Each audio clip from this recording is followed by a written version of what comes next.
The timeline of Hell is very mysterious, so today we're going to talk about what we know, what we can assume, and what theories I have about the rest.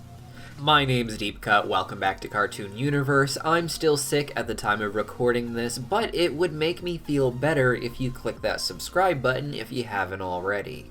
Hell, I would say, has three distinct types of entities living there. There are the fallen angels like Lucifer, who fell from heaven, and the sinners, who are of course firstborn on earth before dying and going to hell, and then there are the native-born demons of hell themselves. While we don't know much about heaven or how its entities came into existence, angels as a whole seem to be on a different and more powerful level than the native demons, who VivziePop describes in live streams as evolving similarly to life on earth. Hell seems to have a naturally evil energy that influenced the development of its various species, leading to the more demonic look of the different species compared to those on Earth.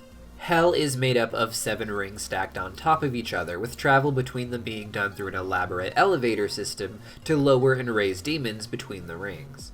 Prior to its invention, I imagine travel between the rings was possible, but very difficult, making the migration from one ring to the next very rare, and perhaps only with the use of flying demons. The isolation from one ring to the next would allow for a diverse amount of wildlife to develop, each being evolved specifically to deal with the unique but hellish terrain that each ring has. Eventually, sentient life would also begin to appear, though it is unclear if it was naturally occurring, or something brought on by the invasion of fallen angels like Lucifer, and perhaps the other 7 princes and members of the Ars Goetia, who are generally regarded as fallen angels in real-life mythology. Lucifer is said to have created Charlie's pet goats, Razzle and Dazzle, out of 2 stuffed toys she had. They seem to be fully alive demon goats, capable of singing and requiring as well as enjoying food. With that in mind, he and the other princes may have created some of Hell's life themselves, or perhaps manipulated less of all species of Hell to create the more sentient species that populate it today. Regardless of how the sentient species of Hell came to be, the 7 princes would eventually take over their individual rings and begin to reshape it to better suit their unique sins, changing the populations of species within the rings along the way. While the Pride Ring has its own natural life, it is dominated by the Earth-born sinners, with the native-born species being seen as lesser than them.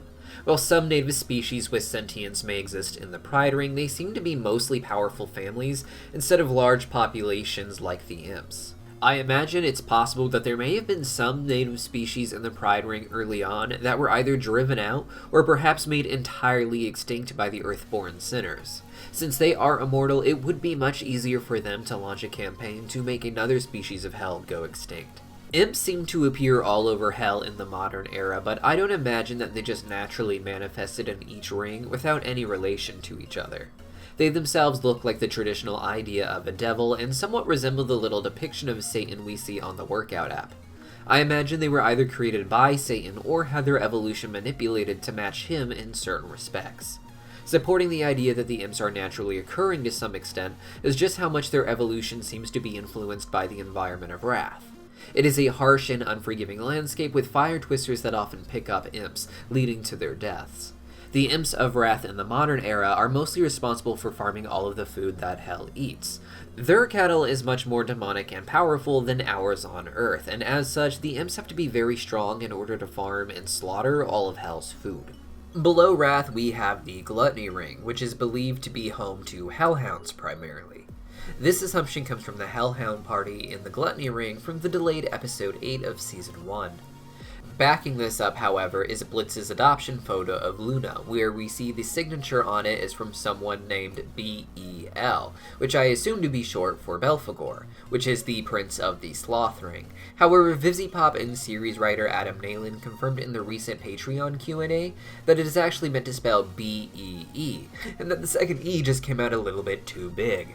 This would spell out B, short for Beelzebub, which seems to confirm that Hellhounds are largely from the Gluttony Ring in the modern era, though I'm not sure that it means this is where they originally evolved. While they seem to have been turned into a servant class under the guise of adoptions through the Gluttony Ring, their original purpose seems to be hunting humans up on Earth.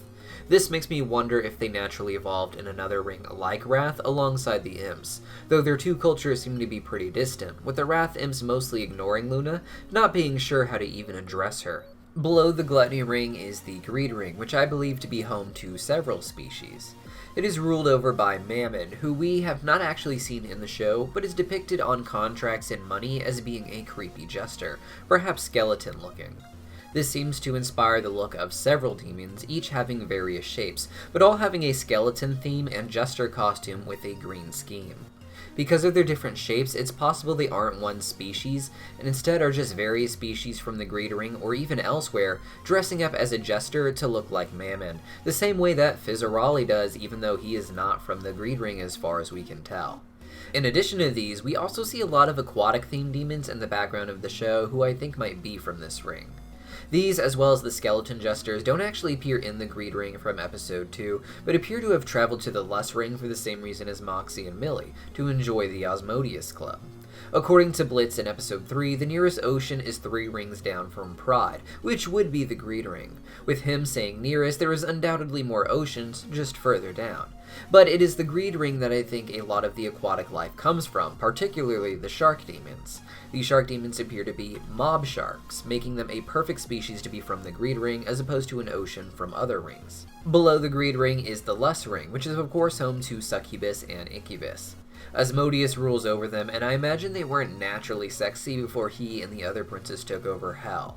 I imagine he purposely sculpted their species not just to the idea of what he found sexy, but what humans found sexy as well, making them as enticing as possible for luring them in, whether in demonic form or human disguise.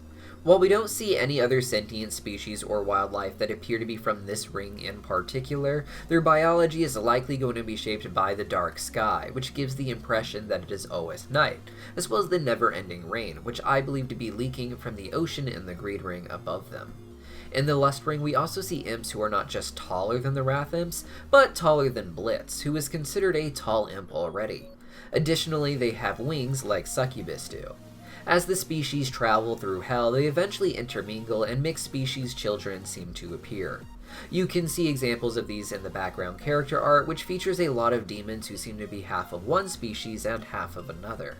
I believe that the short Wrath Imps are what we would more or less think of as the base species of imp until migration, with them intermarrying and procreating with other species as they traveled into other rings. That, over many generations, would lead to a unique race of imp that was still 90% imp-like, but had retained a few traits from the outside species they had intermingled with, such as the height and wings of a succubus. Even Stryker himself appears to be a mixed species, being half imp and perhaps half snake demon, with most fans assuming him to be from the Envy Ring because of his snake-like appearance. The Envy Ring is ruled over by the prince Leviathan, whose name comes from the biblical sea monster. Because of this, it is believed the entire ring is just an ocean, with it being made up of demons modeled after deep sea life. In addition to this, many fans expect sea serpent-based demons, and perhaps snakes in general. Sea-based demons have been seen only on land, but I imagine they can only really leave their ocean homes for so long before needing to return to water, particularly deep-sea monsters, though how long that is, I do not know. I believe it may have limited their migration overall, however, with them being unable to meet sea life from other rings until fast and efficient travel was developed between them. Clearly, they can leave long enough to enjoy a night in the Lust Ring and do dirty dealings with landwalkers as seen in the comics, but it may only be for a few days or so before it becomes uncomfortable and they need to be in deep water again. Below the Envy Ring is the final ring of Hell, Sloth, which is supposed to have a pink sky. It is ruled by Belphegor, who in real-life mythology rebelled against heaven simply because he did not want to work. While I previously theorized that this may have been home to hellhounds, I think it could also be the home of the candle-headed demons who appear to be modeled after Baphomet. Baphomet is an interesting demon with his own unique history in real life, unrelated to the Seven Princes.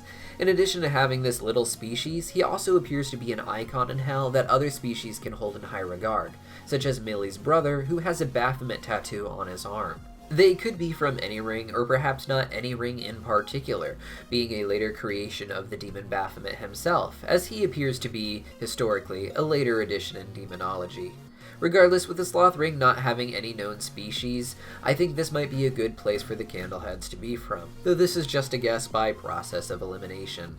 These are my thoughts on the possible evolution and migration of the various species of Hell, but what do you guys think? Let me know your thoughts in the comments down below, and I'll see you next time.